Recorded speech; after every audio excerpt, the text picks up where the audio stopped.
Hello, everyone, and welcome to another session of the Mayor's Corner. Today we have our special guest that is our man of many hats, our fire chief, our emergency management coordinator, and amongst other titles. But for today, he's putting on the emergency management coordinator hat along with the fire chief hat too, right? Because Pretty much, they go hand in hand. So welcome, Thank you, Mr. Mayor. Thomas. Thank you for having me today, Mayor. And we're going to talk about a really important topic. We're beginning mid to mid May, and June 1st is the start of hurricane season. So Yes. we want to talk a little bit about hurricane season and things that you can do to prepare yourself for the season, and what to expect this year. There's something that is on our website. If you go to the city website, and that's City of Alice, www.cityofalice.org. sorry. It's okay.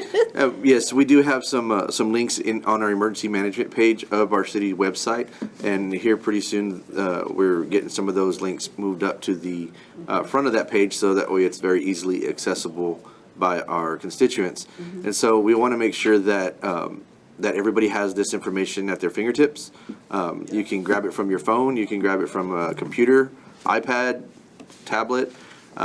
It's very important, man. These are the things. These things used to be in a big poster that we used to hand out, and of course, as times progress, we've become more digital, and so everything's digital now. And so now there's a digital copy of the South Texas Hurricane Guide on that on our website, and That's what it looks like, so. and it's multi-paged, and it's got a lot of very valuable information to Very help you good. prepare for the storms, and not just for the storms, but what to do during and after a storm as well. So that's really very vital information. And we're going to talk a little bit about, I think the mayor's going to talk a little bit about some of those things here in a few minutes. I know that there's a lot of things that happen that within our community, within the city, that we put together to make everyone aware, so that we're all on the same page, that when one of these events happens, that we all know what our role is and what we're supposed to do. And I know that the chief has been really good about going out to visit our nursing homes, our hospitals, and everyone has a checklist and what would I say? Not a platform, but this just something that a guide to go by. All of our nursing homes and dialysis centers, hospitals, they all have plans that they follow. I know for a fact the nursing homes all submit their plans to us. We review them every year, and we check for changes to make sure that that all the information on there is updated and current, and then we get it back out to them. And then the state also does a review of that plan as well. And that happens on an annual basis. Again, we also, as the mayor mentioned, we do reach out to them and work directly with them, not only for hurricanes, but any type of major events that And we occur. encourage those facilities to reach out to our fire chief, so that we can make sure that we're all on the same page on those plans. But what we're going to focus on today is more about the citizens, your household. What are some of those things that you do to prepare? Because, like I said, hurricane season is around the corner. It begins June 1st. It's according to the experts, going to be a pretty active season. So we want to start early and prepare for those type of things.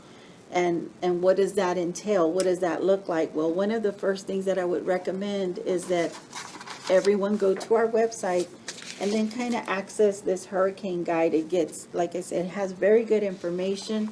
The other thing we would want to encourage you to do is to register for our HyperReach. HyperReach is an alert system that if there's any kind of thunderstorms, any kind of severe weather, any red flag warnings, those type of things, it sends out an alert. And that link is also on our website, and it's fairly easy to register. The one thing that we do get, some people, they'll get an alert at 2 or 3 in the morning, and those are unfortunately things that they're trying to tweak and work on. But It's very important you register. It's hyper reach, and it is on, if you register for the county, then it automatically registers you within our city, right? That's correct, Mayor. The system is the same system, so there, you don't have to choose if you want to join the county's callback or the city's callback. It's all the same anywhere you live in the county. We're able to, on that system, we're able to geographically select locations. And so if I want to send a message just to the citizens of Alice, I can do that. Or, for instance, Orange Grove and Fremont are on the same system. If the city of Orange Grove decides that they're going to send a message out just for the city of Orange Grove residents, they're allowed to do that or able to do that on the HyperReach system. And so we do encourage encourage you to register for that and be able to, you're able to get those messages.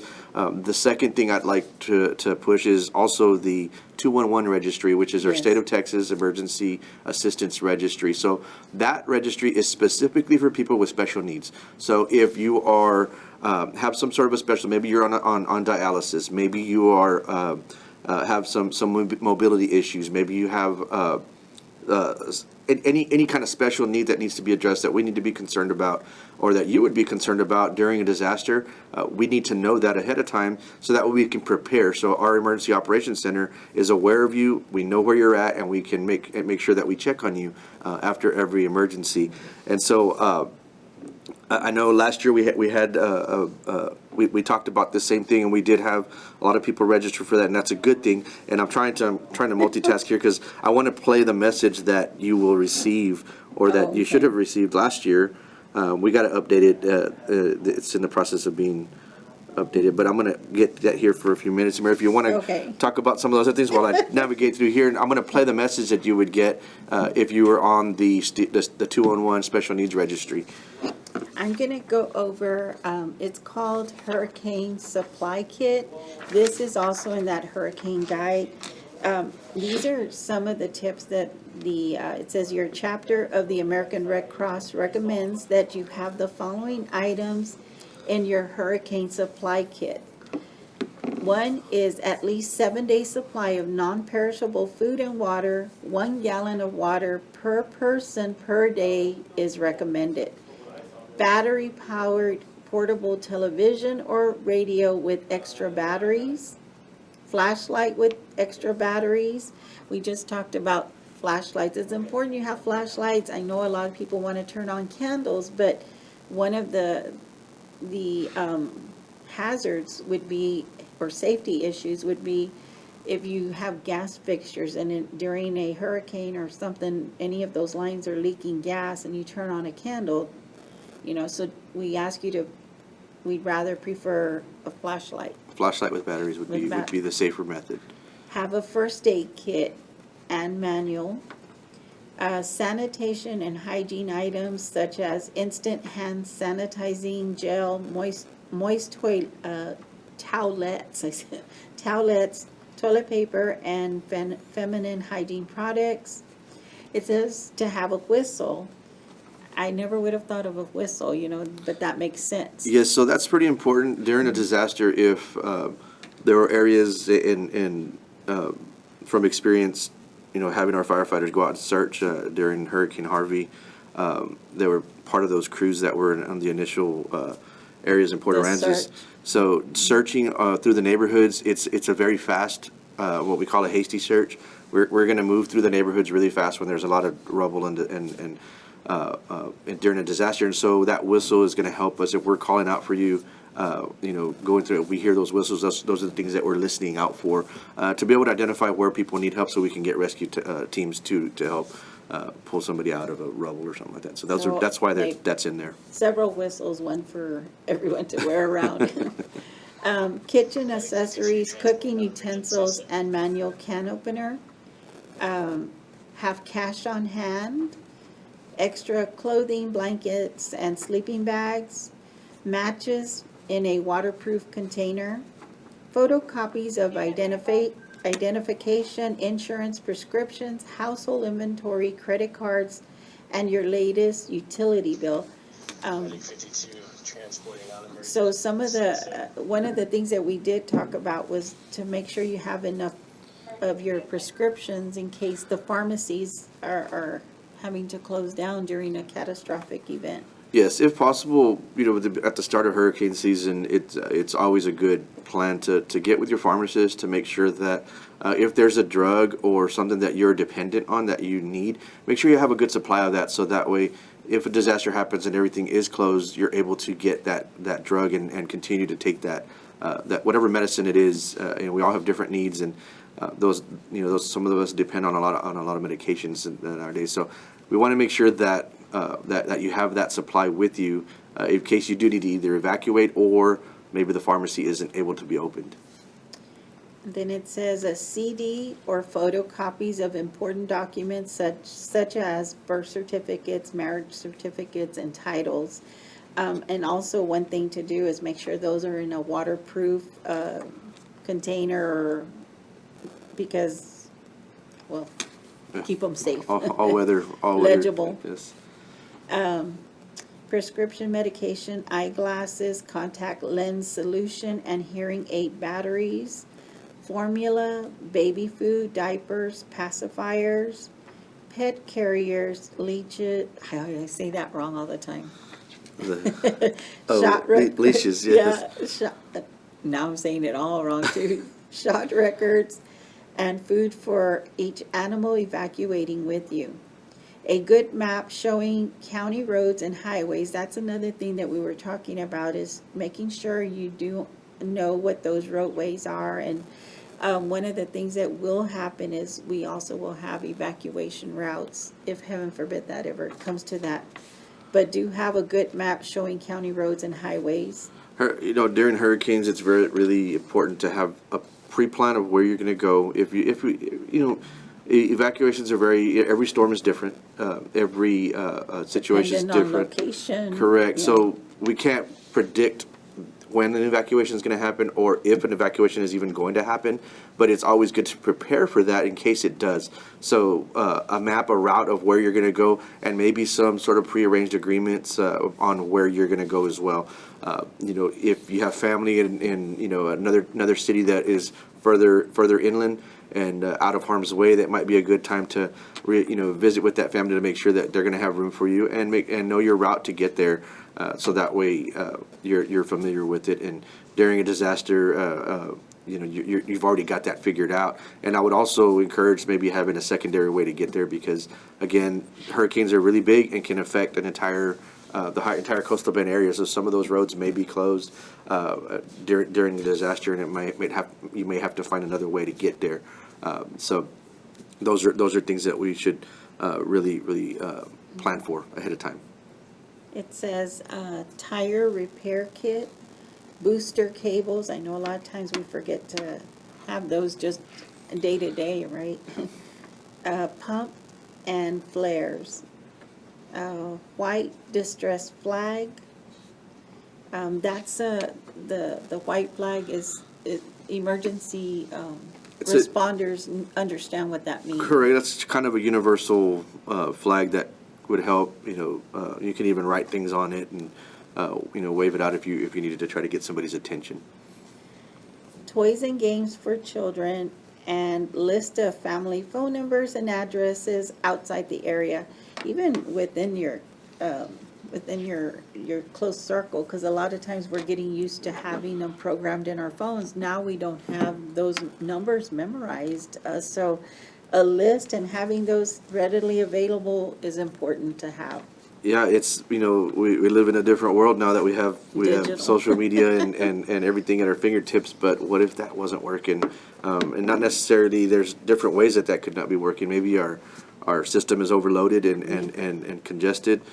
Maybe the towers have gone down, or maybe our phone battery's dead. We're not able to get to those systems. So we got to make sure that we have a backup and a plan B to get to all that information.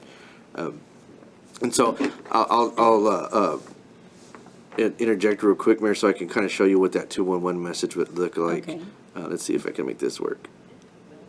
Conducted by the City of Alice Office of Emergency Management. Press 1 if you are okay, or press 2 if you need assistance, and you will receive a call from our office or a visit from a first responder. If you have an emergency, dial 911.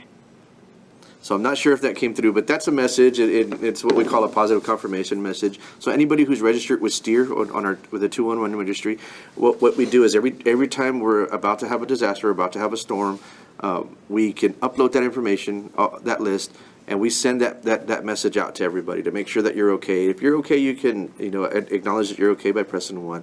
If you can't, if you do need assistance or need one of us to contact you, you can press 2, and again, we'll either call you or physically go out and visit with you to knock on your door and make sure that you are safe and okay and don't have any unmet needs. So I really stressing the importance of doing that, and that's a statewide system that every city, every emergency management coordinator is prepared to manage and work through. So we encourage you guys to register for that and make sure that we know that you have those needs, because if we don't know you have a need, we can't come help you.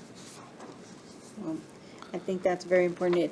It played a good, it was a good tool for you, because the last time we had some severe weather, it helped in, Yes, in checking on those individuals. That's So, correct, Mayor. We already utilize that. That's something that we utilize across the county, so we're able to do that now. We just need to make sure that, again, if you're not registered for that registry, you won't get that message. So. Well, I was kind of going over this other one. It says, "Are you ready?" But it kind of just states the same things that we just talked about. One thing was the emergency plans for your pets and for most shelter, to have that, the medication, 7-day supply, the food supply that we talked about. And it's 1 gallon of water per day per Per person, person, yes. to at least have that minimum. And include your pets in that as well. Yes. I would count them as a person, because they're going to need food and water as well. So make sure that you don't forget your pets.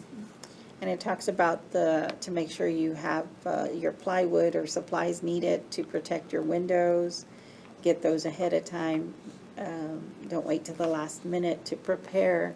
And then it talks about generators, in case there's a disruption in power. I know not everybody can have a generator, but the other thing with the generators, please do not use those indoors. Make sure they're in a ventilated area outside, not inside. Carbon monoxide poisoning is huge with the generators, correct? That is correct. We do want to make sure you're following the manufacturer's recommendations, and generally speaking, is putting it in a well-ventilated area outside of a building, and in higher ground, not in an area that's going to flood. So make sure you're prepared for that. Again, there are plenty of people that are able to get generators, and if you do, that's great. If you're fortunate enough to be able to have that, that's great. But we ask that you do it safely. Right. So that way it doesn't cause more harm than good. And all these recommendations are again, we don't know what the season's going to bring. It's predicted to be a pretty active season, and we're prepared for that. And we want you to be prepared for that as well. Yes. It's a matter, we just last week we were at the South Texas Hurricane Conference, or the Coastal Bend Hurricane Conference, in which all the emergency management coordinators and all of the officials, police chiefs, fire chiefs, and private industry as well. We all came together over in Robstown at the Richard M. Borchard Fairgrounds, and we attended individual training sessions. And in addition to that, we also had a big tabletop exercise where all of our organizations, all of our cities, nonprofit groups, everybody came together. We all had different tables, and we were able to work through an actual hurricane, practice a hypothetical hurricane coming through, and working through our plans to make sure that we had plans for things, and make sure that our plans, we had a plan for every situation that would pop up. And so we do that every year, and every year we learn from that, and it's a great tool to help us make sure that we practice our plans, and that our plans have what's needed in them. And if there's a gap or somewhere something that needs to be filled, we can address that and make sure that we fill those gaps. So we're doing that already in preparations for the season.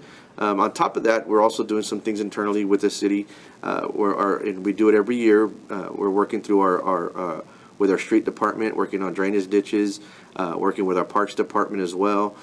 All of our departments are preparing not just our facilities, but all of our drainage facilities to minimize flooding.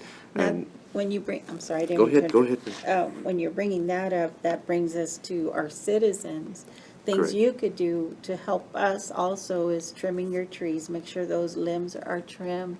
Any debris that is loose, to make sure to get that taken care of. Any of your pool equipment, your chairs, lawn equipment, those are put up in Trampolines. trampolines. Trampolines, so they're not rolling down the street. Yeah, what else is there?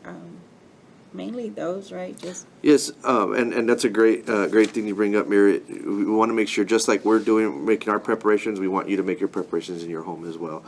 If there's a tree that's been, bugging you all year long, and now would be the time to trim that tree, and let's get that cleared up, and so that way we have time between now and when hurricane season starts to be able to pick up that brush as well, because sometimes we put that brush out in the easement where it normally gets picked up, and it could become a hazard for our drainage. So we want to make sure that we do that now. The sooner the better, so that way we can get that stuff picked up and and cleared if, out. yeah, and if you see that your limbs are over power lines and stuff, do those safely, of course, get a professional. But it's important to get those to help eliminate further damage. And safety issues, fires, and there's also some items on here. Make sure it talks about fueling up, making sure your vehicle has enough fuel. And I would do that ahead of time, because you don't want to be out of gas. It does say inspect and secure your mobile home, the tie downs, make sure that they're tied down properly, that they haven't broken off. Let's see, it talks about, we talked about the lawn furniture and lightweight objects to make sure, garbage cans, garden tools, garage or store vehicles that are not being used. And then final actions to take if you're leaving your home. It says to turn off propane tanks, unplug small appliances, empty refrigerator and freezers, turn off utilities if ordered to do so, lock homes securely, and take pets with you. Final actions to take if staying is to close storm shutters, notify family members of your evacuation plans, lower water level in swimming pools to 1 foot, turn refrigerator or freezers to coldest setting and open only if necessary. 25 pounds of dry ice will keep a 10 cubic foot freezer below freezing for 3 days. Let's see. Take refuge in a predetermined safe room, such as an interior closet, bathroom, or hallway.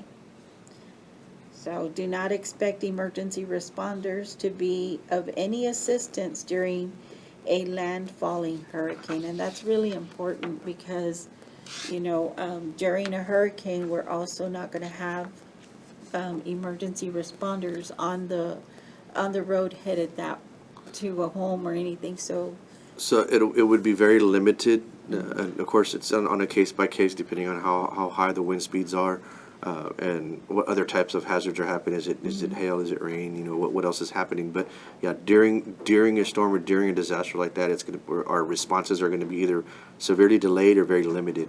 So we ask that that's when we would recommend that you not be in town so we don't have as many of those yeah, emergencies. so just listen to what what we're putting out there, what's being asked, and we'll guide you through that. But use your safety precautions.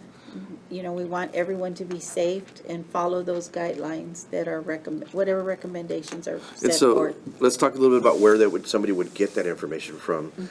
Again, we do have HyperReach, which messages could go out through HyperReach. Again, every situation is different, so. And it's free to register. It's There's completely no- free to register, and there's different ways that you could grab that information. Once you register, you'll either get it, and you have the ability to select which methods you want to receive the information. If you want a phone call, they'll give you a phone call. If you want a text message, they'll give you a text message. In addition to that, you can also get an email or or it'll also link up to our Facebook, and so you can see those messages on our Facebook page, whether it's the City of Alice's Facebook page or or our emergency management page. Both of those pages will have that same information. So we do recommend you register for HyperReach. Follow us on all of our social media sites. We do have Twitter, Instagram, and Facebook. So follow us on those. We don't have Twitter yet.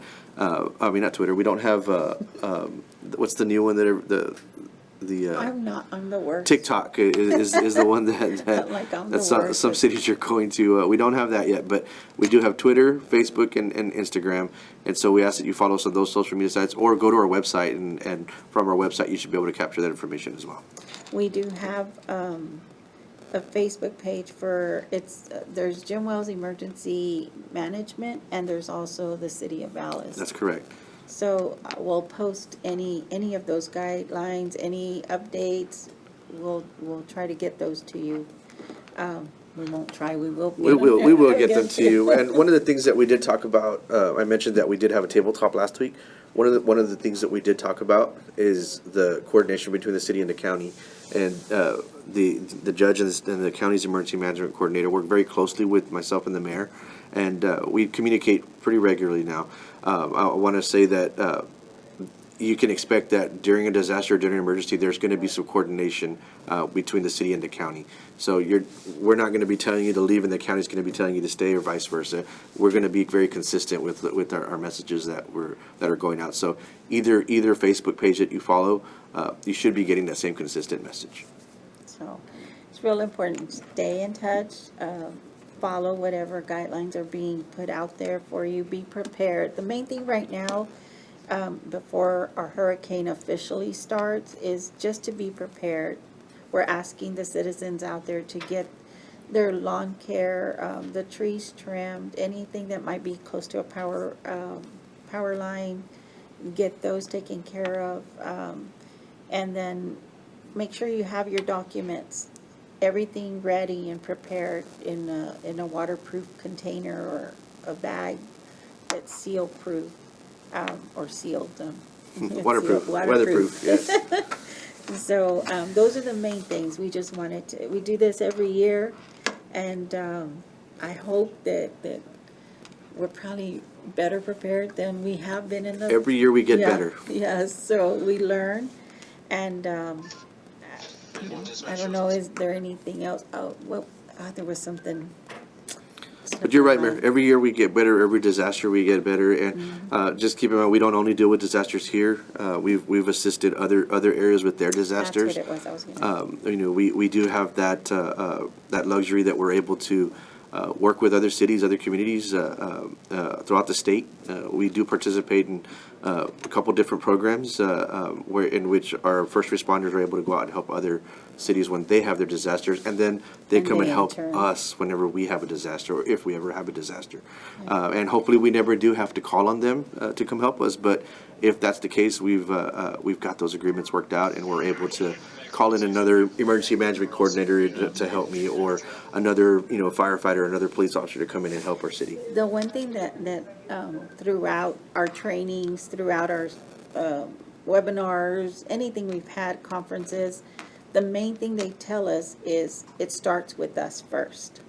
We need to make sure we're prepared. We have our area secured and taken care of, because it starts with us first, and then it moves out.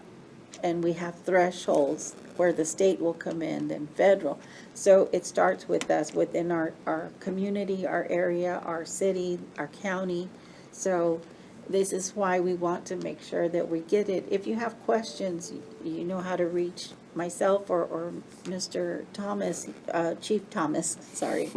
And you want to share that number? Sure, you can reach me at the office. Our line is 361-664-3111, extension number 4. That's our administration.